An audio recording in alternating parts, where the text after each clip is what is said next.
The first bullet took his helmet clean off. The second slammed into his shoulder hard enough to spin him sideways, dumping him face first into the frozen mud. Somewhere behind the smoke and shouting, a German soldier laughed. They had him. No one survived that kind of hit. Not out here. Not today. But minutes later, when the firing slowed and the smoke thinned, the body was gone. No blood trail. No corpse. Just empty ground where a man should have been dead. By dawn, whispers started moving through the German lines like a sickness. He's back. They said it wasn't possible. 7 confirmed hits across different encounters. 7 separate moments when he should have stayed down. Men swore they watched him fall, watched him stop moving, only to hear gunfire again hours later from a position that made no sense. From behind them. From the flank they just cleared. From the dark. They stopped using his name. Names made him human. Instead, they called him the Ghost. Because ghosts don't bleed the way men do. Ghosts don't crawl out of shell craters with shattered bones and keep fighting.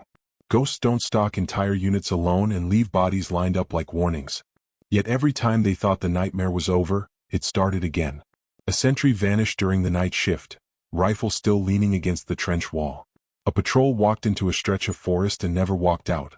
A machine gun nest went silent, found later with its crew dead and no signs of a struggle. Just precise, efficient violence. Up close. Personal. German officers tried to dismiss it as fear. Combat stress. Imagination. Then reports stacked up. Same pattern. Same timing. Same impossible survivals. One medic swore he treated the man after a firefight, swore he felt ribs grinding under his hands, swore there was no way the lung wasn't punctured. He wrapped him anyway. Watched him fade in and out. Told him to stay still. The Ghost stood up an hour later and walked back into the war. Another time, a sniper's round hit him center mass. Clean shot. The kind you don't miss. The kind that ends stories. 2 days later, that same sniper was found dead, his rifle snapped in half beside him. By then, fear had changed shape. Soldiers stopped volunteering for patrols in certain sectors. They hesitated before advancing into woods that were too quiet. Some fired into shadows just to feel less alone. Veterans, men who had survived years of fighting, crossed themselves when his name came up in conversation, then corrected themselves and used the nickname instead. The Ghost is out there. And the worst part? He wasn't unstoppable. He felt everything. Every shattered bone. Every torn muscle. Every breath dragged through pain that should have broken him. But something inside him refused to quit. Not because he thought he'd survive, but because stopping meant letting the war win. The Germans would later insist they killed him more than once. Officially. On paper. In reports stamped and signed. They needed that to be true. Needed the nightmare to have an ending. It didn't. Because this story doesn't begin with who he was, or where he came from, or why he fought. It begins with the moment an entire army realized that one man, wounded, hunted, half dead, was still coming for them. And no amount of bullets seemed enough to make him stay gone. He learned early that survival wasn't about strength. Strength failed. Bullets didn't care how strong you were. Neither did shrapnel or cold or infection. Strength broke the first time something went wrong. What mattered was refusal. Refusal to lie still. Refusal to believe the pain meant the end. Refusal to accept that this moment, bleeding in the dark, lungs burning, hands shaking, was where the story stopped. The first time they shot him, it nearly worked. The round tore through his upper arm as he was moving between shell holes, ripping muscle and dropping his rifle into the mud. He hit the ground hard, breath knocked out of him, ears ringing so badly the world sounded underwater. For a few seconds he couldn't feel his fingers. That scared him more than the blood. He wrapped the arm with shaking hands, teeth clenched so tight his jaw ached, and waited. Not for help. Help wasn't coming, but for the pain to settle into something usable. Pain always did that, eventually. It became information. That night, he dragged himself back to friendly lines, leaving a smear behind him that froze stiff before dawn. The medics argued about sending him rearward. He argued harder. By morning, his arm was useless, but he could still walk. That was mistake number 1 for the Germans. Because once they learned he didn't leave, they stopped expecting him to stay down. Weeks later, during a push through broken farmland, a mortar round landed close enough to lift him off his feet. Shrapnel punched into his side and thigh, knocking the air from his lungs in a wet, choking gasp. He rolled into a ditch and lay there as dirt rained down, convinced for a moment that his legs were gone. They weren't. One worked. The other screamed. He tied it off anyway and crawled. Inch by inch. He didn't remember deciding to move, only that stopping felt worse than dying. By the time night fell, he'd made it into a stand of trees and passed out with his back against a trunk, blood drying black on his uniform. German patrols passed within meters. None of them saw him. After that, the stories began. A machine gun crew wiped out in a trench they'd held all week. A lieutenant found with his throat cut, pistol still holstered. A radio operator shot through the skull while sitting behind 3 layers of cover. It wasn't that he was everywhere. It was that he was never where they expected. He didn't fight like a unit. Didn't attack head-on. He watched. Waited. Learned patterns. Learned who smoked on watch, who got careless at dawn, who walked point out of habit instead of discipline. And when he struck, it was fast. No wasted movement. No noise he didn't control. No mercy he couldn't afford. The 4th time they shot him, it should have ended everything. A rifle round caught him in the chest during a chaotic withdrawal. Clean hit. The kind soldiers bragged about. He went down hard, air exploding out of him, vision narrowing to a dark tunnel. You remember thinking, so this is it. Then came the cold. Not peaceful. Sure. Stealing. Like something trying to pull him apart from the inside. He lay there for hours, barely conscious, every breath a gamble. Blood filled his mouth. His hands trembled uncontrollably. At some point, snow began to fall, settling on his face, melting against his skin. He didn't die. By the time a German patrol swept the area, they found only a blood-soaked depression in the ground. No body. No equipment. Just drag marks leading into the trees before disappearing completely. That's when the nickname stuck. The Ghost. At first it was a joke. Soldiers needed jokes to keep fear small. But jokes stopped being funny when men started disappearing. When entire squads reported being engaged by an unknown element. When maps filled with red circles no one could explain. Orders came down to hunt him specifically. Extra patrols. Snipers on overwatch. Rewards promised for confirmation of the kill. It didn't help. He adapted. He started using their confidence against them. Letting patrols pass, then following silently. Waiting until they relaxed. Until rifles were slung instead of ready. Until helmets came off and cigarettes came out. He hit supply runners first. Then messengers. Then officers. Every encounter left survivors just long enough to spread the fear. Just long enough for rumors to outrun facts. The 5th and 6th times they shot him happened days apart. One bullet shattered his collarbone. Another tore through his calf. He splinted himself with scavenged wood and wire, moving slower now but smarter. Pain narrowed his world until all that mattered was the next step, the next breath, the next place to hide. German medics treated wounded men who swore they'd hit him point blank. Officers filed reports confirming the kill. They were wrong. Because the 7th time they shot him, the one that made the story legend, he didn't disappear. He came back. The 7th bullet found him at dusk. The light was bad, that gray hour where shapes melt into one another and distance lies to your eyes. He was moving along a hedgerow, slow and careful, favoring the leg that never healed right. He'd been awake too long. Hunger clawed at him harder than pain now. That was dangerous. Hunger made you rush. The shot came from his left.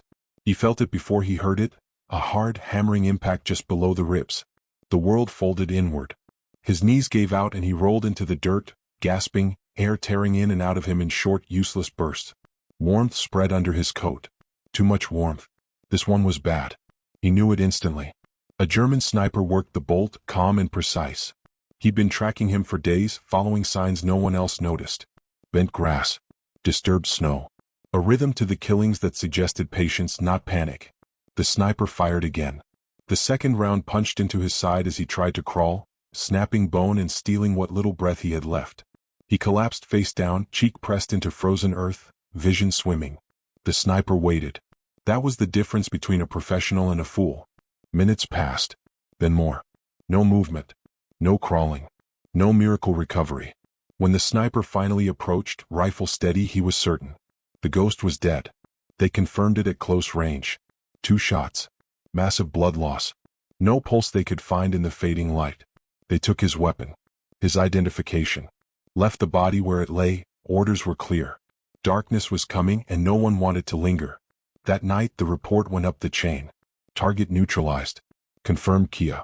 Men slept easier for the first time in weeks. Some even laughed about it. They shouldn't have.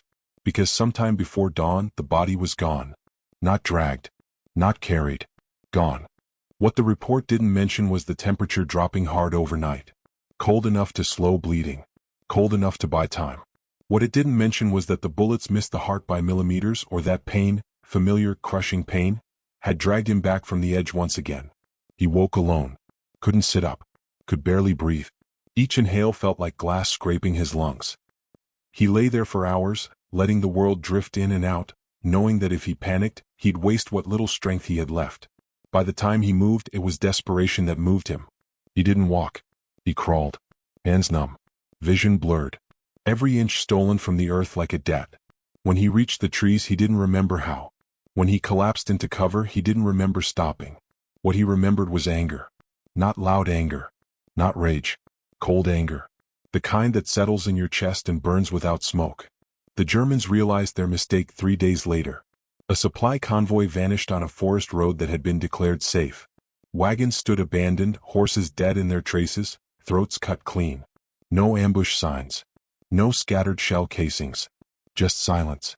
Then a command post lost power overnight. Wire severed. Guards found dead where they stood. One officer survived, barely, long enough to babble about a man who should have been dead already. The manhunt restarted with panic baked into it. This time it was different. Patrols doubled. Flare schedules tightened.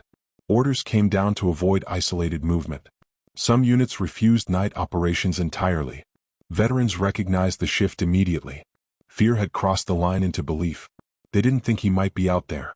They knew he was. He struck deeper now. Riskier. Not because he'd grown careless, because he didn't have time anymore. His body was failing. Infection set in. Fever blurred the edges of reality. He shook uncontrollably when he stopped moving too long. But he kept going. Because quitting would make the pain meaningless.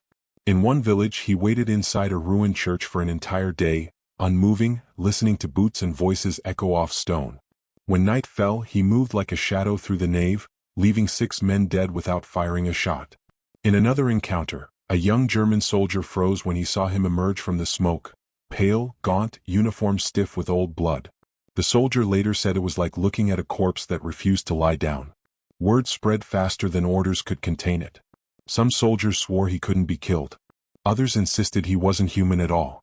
Superstition crept in, charms, whispered prayers, rituals done quietly before patrols.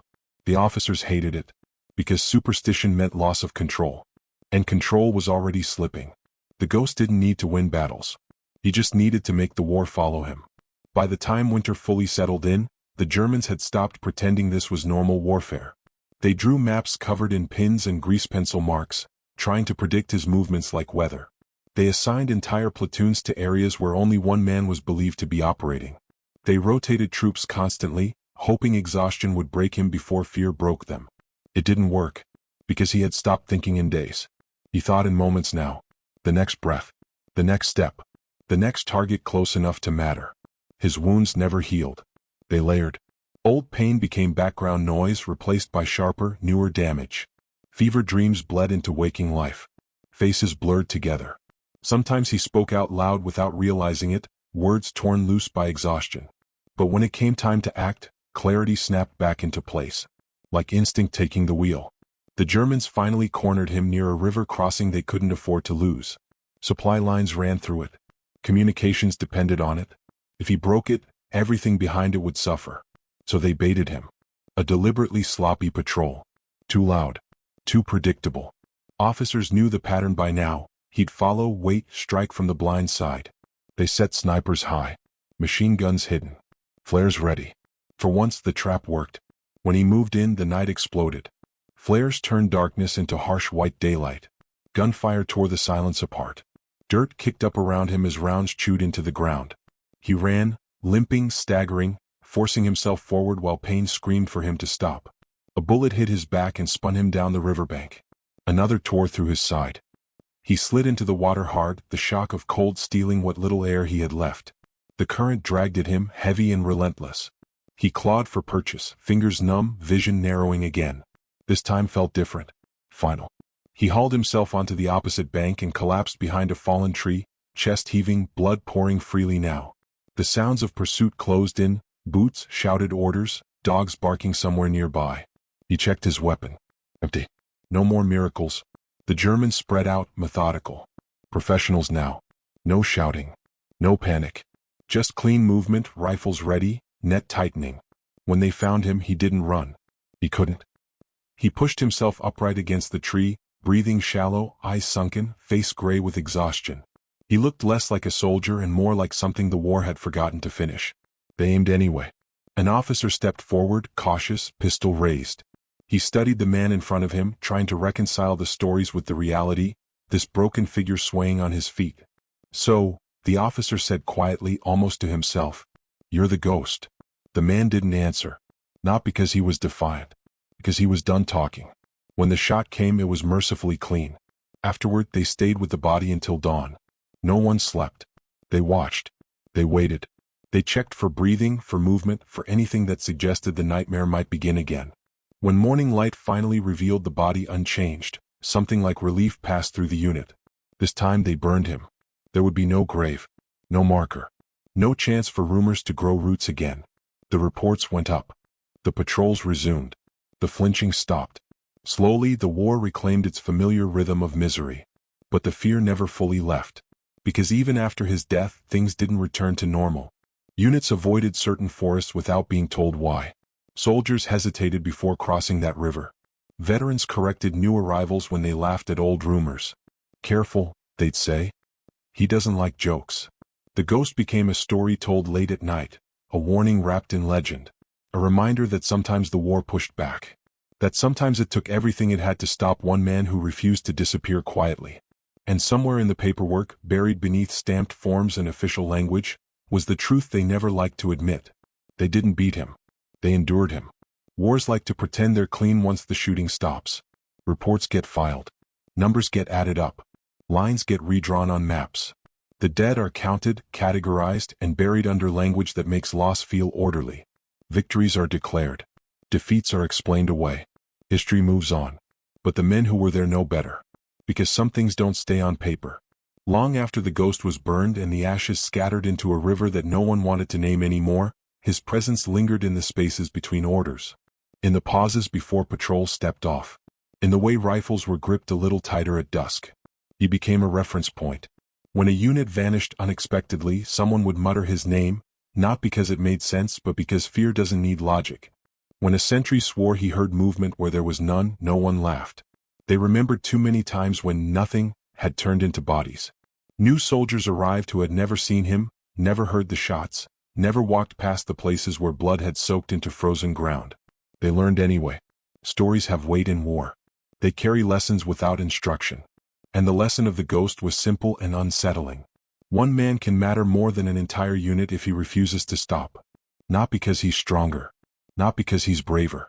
But because he accepts the cost and keeps paying it. The Germans never figured out who he really was. Not his childhood. Not his dreams. Not the exact reason he stayed when leaving would have saved him. They knew fragments. A name that appeared in one document and disappeared in another. A unit assignment that didn't match surviving records. A birthplace spelled 3 different ways. History lost him the way it loses so many others, quietly. But the soldiers didn't forget the feeling of him. The sense that the battlefield was watching back. That the darkness wasn't empty. That even victory could feel hunted. Years later, after the war ended and uniforms were folded away, men tried to explain it to people who weren't there. They failed. How do you explain the sound of footsteps that stop when you stop listening? How do you explain firing at a man you're sure is dead, and still feeling wrong afterward? How do you explain surviving something and wishing, in a strange way, that you hadn't been the one chosen to remember it? Some of them drank. Some of them went quiet. Some of them told the story over and over until it lost its edges, until it became something safer.